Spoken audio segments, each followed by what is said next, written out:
വർക്ക്ഷോപ്പിലെ വണ്ടിയാണ്. ഇദ്ദേഹം എവിടെയാണ് വർക്ക് ചെയ്യുന്നത്? എവിടെയാണ്? വർക്ക്ഷോപ്പിലാണോ? ആ, വർക്ക്ഷോപ്പിലെ വണ്ടി ഇദ്ദേഹം കൊണ്ടുവന്നു. ഈ വാഹനം ഓടിക്കുന്ന സമയത്ത് ലൈസൻസ് ഉണ്ടോ? ഓൺലൈനായിട്ട് കാണിക്കുക. എത്ര വയസ്സായി? 24 വയസ്സായി. 24 വയസ്സായ ഒരു വ്യക്തി ഇപ്പോൾ 18 വയസ്സിൽ ഇദ്ദേഹം ലൈസൻസ് എടുത്തിട്ടുണ്ടാവും. 18 വയസ്സിലെടുത്ത ലൈസൻസ് ഇദ്ദേഹം 24 വയസ്സ് ആയ ഒരു വ്യക്തി.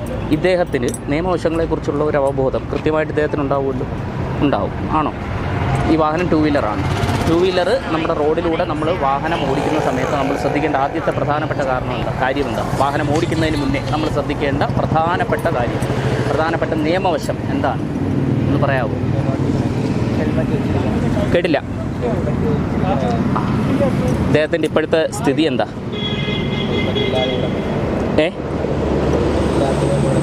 ഹെൽമെറ്റ് ഇല്ലാത്തതുകൊണ്ട് പിടിച്ചു നിർത്തിയിരിക്കുന്നു അല്ലേ? ഈ ഹെൽമെറ്റ് ഇല്ലാതെ വാഹനം ഓടിക്കുമ്പോൾ ഉണ്ടാകുന്ന ഗുരുതര പ്രശ്നങ്ങൾ എന്തൊക്കെയാണെന്നുള്ളത് അറിയോ? അതാദ്യം മനസ്സിലാക്കുക. നമ്മുടെ ഈ ഹെഡ് ഉണ്ടല്ലോ, തല ഓൾമോസ്റ്റ് സ്പെറിക്കൽ ഷേപ്പാണ്. ഈ സ്പെറിക്കൽ ഷേപ്പിലുള്ള ഈ ഹെഡ് എന്ന് പറയുന്നത് നമ്മൾ വാഹനം ഓടിക്കുന്ന സമയത്ത് എന്തെങ്കിലും ഒരു സാഹചര്യത്തിൽ നമ്മളൊന്ന് വീഴുന്നു എന്ന് വിചാരിക്കുക. അത് മറ്റൊരു വണ്ടി തട്ടിയതായിക്കോട്ടെ, അല്ലെങ്കിൽ നമ്മുടെ വാഹനം ഓടിക്കുമ്പോൾ നമ്മുടെ ബാലൻസ് തട്ടിയിട്ടായിക്കോട്ടെ, അങ്ങനെ ഏതെങ്കിലും ഒരു സാഹചര്യത്തിൽ നമ്മൾ വീഴുന്നു എന്ന് വിചാരിക്കുക. നമ്മൾ വീഴുന്ന സമയത്ത് ഏറ്റവും ആദ്യം തറയിൽ തട്ടുന്നത് നമ്മുടെ ഈ ഹെഡായിരിക്കും, തലഭാഗമായിരിക്കും ഏറ്റവും ആദ്യം തട്ടുന്നത്. ഈ തല റോഡിൽ തട്ടുമ്പോൾ തന്നെ കിട്ടുന്ന ഇമ്പാക്റ്റ്, ആഘാതം എന്ന് പറയുന്നത് ഏതെങ്കിലും ഒരു പോയിന്റിൽ മാത്രമായിരിക്കും ആ ഇമ്പാക്റ്റ് ഏൽക്കുന്നത്, ആഘാതം ഏൽക്കുന്നത് ഒരു പോയിന്റ്. ആ ഒരു പോയിന്റിൽ കിട്ടുന്ന ഇമ്പാക്റ്റ് എന്ന് പറയുന്നത് നമ്മളെ ചിരിക്കാനും ചിന്തിപ്പിക്കാനും കാണാനും പ്രവൃത്തികൾ ചെയ്യാനും ഒക്കെ നമ്മളെ സഹായിക്കുന്ന ശരീരത്തിലെ ഏറ്റവും ഇമ്പോർട്ടൻ്റ് ആയിട്ടുള്ളൊരു പാർട്ടുണ്ട്. ഏതാണെന്നറിയോ പാർട്ട്? നമ്മളെ ചിരിക്കാനും ചിന്തിപ്പിക്കാനും കരയാനും പ്രവൃത്തികൾ ചെയ്യാനും ഒക്കെ നമ്മളെ സഹായിക്കുന്ന നമ്മുടെ ശരീരത്തിലെ ഏറ്റവും പ്രധാനപ്പെട്ട ഒരു ബോഡി പാർട്ട്, ശരീരത്തിലെ അവയവം ഏതാ? അത് തലച്ചോറ്, ബ്രെയിൻ. അതെവിടെയായിരിക്കുന്നു? തലയിൽ. അത് അത്രയും പ്രധാനപ്പെട്ടതായതുകൊണ്ട് തന്നെ ഏറ്റവും ടോപ്പ് മോസ്റ്റ് ലെവലിൽ വെച്ചിട്ടുണ്ട്. അതിനെ പ്രൊട്ടക്റ്റ് ചെയ്തുകൊണ്ട് ഒരു പ്രൊട്ടക്റ്റീവ് ഷീൽഡുണ്ട്, സ്കള്ള് അല്ലേ? നമ്മുടെ തലയിൽ ഏറ്റവും കട്ടിയായിട്ടുള്ള ഒരു ഭാഗം. തറയിൽ മുട്ടുന്ന സമയത്ത് ഏറ്റവും ആദ്യം തട്ടുന്നത് സ്കള്ളിലായിരിക്കും. ഈ സ്കള്ളിൻ്റെ ഉള്ളിൽ ബ്രെയിനിനെ വെച്ചിട്ടുണ്ട്. ഈ ബ്രെയിൻ വന്ന് സ്കള്ളിലിടിക്കും. സ്കള്ളിലിടിക്കുന്ന സമയത്ത് എന്ത് പറ്റും? ബ്രെയിൻ തകർന്നു പോകും. നമ്മുടെ ഈ മെഡിക്കൽ സാങ്കേതിക വിദ്യയൊക്കെ ഇത്രത്തോളം വളർന്നിട്ടും നമ്മുടെ ഈ ബ്രെയിൻ മാറ്റിവെക്കുന്ന ശസ്ത്രക്രിയയൊന്നും ഇതുവരെയും നമുക്ക് വിജയിപ്പിക്കാനായിട്ട് സാധിച്ചിട്ടില്ല. അതുകൊണ്ട് തന്നെയാണ് ബ്രെയിൻ ഡെത്തുകൾ ഒരുപാട് സംഭവിച്ചുകൊണ്ടിരിക്കുന്നത്. ഒരു 60 കിലോമീറ്റർ വേഗതയിൽ നമ്മൾ വാഹനം ഓടിച്ച് പോകുന്ന സമയത്ത് നമ്മൾ ഏതെങ്കിലും ഒരു സാഹചര്യത്തിൽ വീഴാനുള്ള സാഹചര്യം ഉണ്ടായിക്കഴിഞ്ഞാൽ നമ്മൾ മരണപ്പെടാനുള്ള സാഹചര്യം എന്ന് പറയുന്നത് 85%. 15% ഉള്ളൂ നമ്മൾ ജീവിച്ചിരിക്കാനുള്ള സാധ്യത എന്ന് പറയുന്നത്. അത്രത്തോളം വലിയ ഒരു പ്രാധാന്യം കൽപ്പിക്കേണ്ട ഒരു വസ്തുവാണ് ഹെൽമെറ്റ് എന്ന് പറയുന്നത്. ഈ ഹെൽമെറ്റ് വയ്ക്കുമ്പോൾ എന്താ സംഭവിക്കുക? ഹെൽമെറ്റ് വെച്ചാൽ മാത്രം പോരാ, ചിൻ സ്ട്രാപ്പ് കൂടെ ഇടണം. ഈ ചിൻ സ്ട്രാപ്പ് കൂടെ ഇടുമ്പോൾ എന്താ സംഭവിക്കുക? നമ്മൾ തട്ടുന്ന സമയത്ത് ഈ ഹെൽമെറ്റിൽ നല്ല ക്വാളിറ്റിയുള്ള ISI മാർക്കുള്ള ഹെൽമെറ്റ് ആണെന്നുണ്ടെങ്കിൽ അതിൽ EPS ഫോം എന്ന് പറയുന്ന ഒരു ഫോമുണ്ട്, എക്സ്പാൻഡഡ് പോളിസ്റ്റൈറീൻ ഫോം എന്ന് പറയുന്ന ഫോം. ഈ ഫോം ചെയ്യുന്നത് നമുക്ക് കിട്ടുന്ന ഇമ്പാക്റ്റ്, ഇപ്പോൾ തലയിൽ ഇടിച്ചു എന്ന് വിചാരിക്കുക, ഹെൽമെറ്റ് വെച്ചിട്ടാണ് ഇടി കിട്ടുന്നതെന്നുണ്ടെങ്കിൽ ഈ ഏൽക്കുന്ന ഇമ്പാക്റ്റ് എന്ന് പറയുന്നത് എല്ലാ ഭാഗത്തേക്കും ഈക്വലി ഡിസിപ്പേറ്റ് ചെയ്ത് വിടും.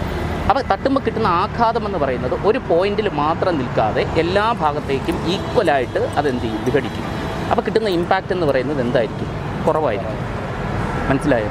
ഇതൊന്നും നമ്മൾ ലേണേഴ്സ് എടുക്കുന്ന സമയത്ത് ഒന്നും നമ്മൾ മനസ്സിലാക്കുന്നില്ല. പഠിക്കേണ്ട കാര്യമാണ്, പക്ഷേ നമ്മൾ എന്ത് ചെയ്യില്ല, മനസ്സിലാക്കാതെ പോകുന്നു. നമ്മൾ 2 വീലർ ഓടിക്കുന്ന സമയത്ത് ഹെൽമെറ്റ് ധരിക്കണം എന്ന ഒരു കാര്യം മാത്രം നമ്മൾ എന്ത് ചെയ്ത് പോകുന്നു? മനസ്സിലാക്കിക്കൊണ്ട് പോകുന്നു. അത് എന്തിന് എന്നുള്ള ഒരു കാര്യം നമ്മൾ മനസ്സിലാക്കിയാലേ അതിൻ്റെ പ്രാധാന്യത്തെ നമ്മൾ എന്ത് ചെയ്യാൻ പറ്റുള്ളൂ? മനസ്സിലാക്കാൻ പറ്റുള്ളൂ. അതാദ്യം മനസ്സിലാക്കുക കേട്ടോ. ഇനി മേലിൽ ഹെൽമെറ്റ് ഇല്ലാതെ വാഹനം ഓടിക്കാൻ തയ്യാറാവരുത്. ഹെൽമെറ്റ് ഇല്ലെങ്കിൽ നമ്മൾ പബ്ലിക് ട്രാൻസ്പോർട്ടേഷൻ സിസ്റ്റം ഉപയോഗിക്കുക, അതുവഴി വാഹനം ഓടിക്കുക. അതുപോലെ 4 വീലർ കാർ ഓടിക്കാനുള്ള ലൈസൻസ് ഉണ്ടോ? കാർ ഓടിക്കുന്ന സമയത്തും സീറ്റിലിരുന്നാൽ സീറ്റ് ബെൽറ്റ് ആദ്യം ധരിക്കുക. അത് വാഹനത്തിൽ ഇരുന്ന് സഞ്ചരിക്കുന്ന എല്ലാ വ്യക്തികളും ഉറപ്പായിട്ട് സീറ്റ് ബെൽറ്റ് ധരിച്ചിരിക്കണം. ഇതിൻ്റെ ആ സീറ്റ് ബെൽറ്റ് ധരിക്കുമ്പോൾ ഉള്ള ഒരു സാഹചര്യവും എന്താണ്? ധരിക്കാതെ പോകുമ്പോഴുള്ള സാഹചര്യവും ഇതിന് തുല്യമാണ്. ഒരു ബ്രേക്കിങ്ങോ അല്ലെങ്കിൽ ഒരു സഡൻ ബ്രേക്കിങ്ങോ അല്ലെങ്കിൽ ഒരു കൊളിഷനോ സംഭവിക്കുന്ന സമയത്ത് നമ്മൾ സീറ്റ് ബെൽറ്റ് ഇട്ടില്ലെങ്കിൽ നമ്മൾ തെറിച്ചു പോകും. വാഹനത്തിൻ്റെ വേഗത എത്രയാണോ അത്രയും വേഗതയിൽ തന്നെ വാഹനത്തിൻ്റെ ഉള്ളിലുള്ള ഇരിക്കുന്ന വ്യക്തികൾ സഞ്ചരിച്ചുകൊണ്ടിരിക്കുകയാണ്, ചലിച്ചുകൊണ്ടിരിക്കുകയാണ്. അപ്പോൾ നമ്മൾ ഒരു സഡൻ ബ്രേക്കിങ്ങോ ഒരു ഇമ്പാക്റ്റോ ഉണ്ടായാലും നമ്മൾ തെറിച്ച് പോകും. നമ്മൾ തെറിച്ച് പോകുമ്പോൾ ആദ്യം നമ്മുടെ തല തട്ടുന്നത് ഒരു ഫ്രണ്ട് വിൻഷീൽഡ് ഗ്ലാസ്സിലോ എന്തിലെങ്കിലും ആയിരിക്കും. ശക്തമായിട്ടുള്ള ഒരു കൊളിഷൻ ഇമ്പാക്റ്റ് എന്ന് പറയുന്നത് നമ്മുടെ തലയെ തകർക്കുന്ന, തലയുടെ തട്ടി ബ്രെയിനിനെ തകർക്കുന്ന രീതിയിലുള്ള ഇമ്പാക്റ്റായിട്ട് മാറും. അതുകൊണ്ടാണ് സീറ്റ് ബെൽറ്റും വാഹനത്തിൽ ഇരുന്ന് സഞ്ചരിക്കുന്ന എല്ലാവരും ധരിക്കണമെന്ന് പറയുന്നത്. അതുകൊണ്ട് അത് ദയവ് ചെയ്ത് ഇനി വാഹനം ഓടിക്കുമ്പോൾ എന്ത് ചെയ്യുക, ഹെൽമെറ്റ് ധരിക്കുക, കാർ ഓടിക്കുമ്പോൾ സീറ്റ് ബെൽറ്റ് ധരിക്കുക, അതില്ലാതെ ഇറങ്ങരുത് കേട്ടോ. ഇതിനൊരു പിഴയുണ്ടാവും, അത് ഓൺലൈനായിട്ട് അടയ്ക്കുക കേട്ടോ.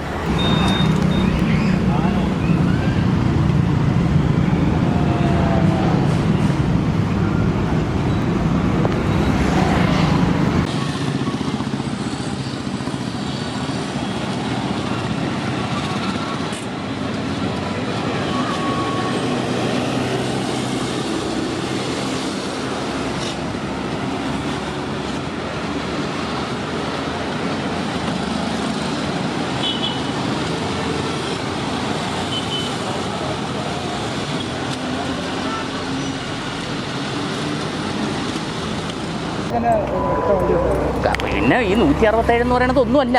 400 ഒരു കണക്കിൽ ഒരു സെക്കൻഡ് കൊണ്ട് 60 കിലോമീറ്റർ വേഗത വരുന്ന വണ്ടി 17 മീറ്റർ പോകും ഒരു സെക്കൻഡിൽ.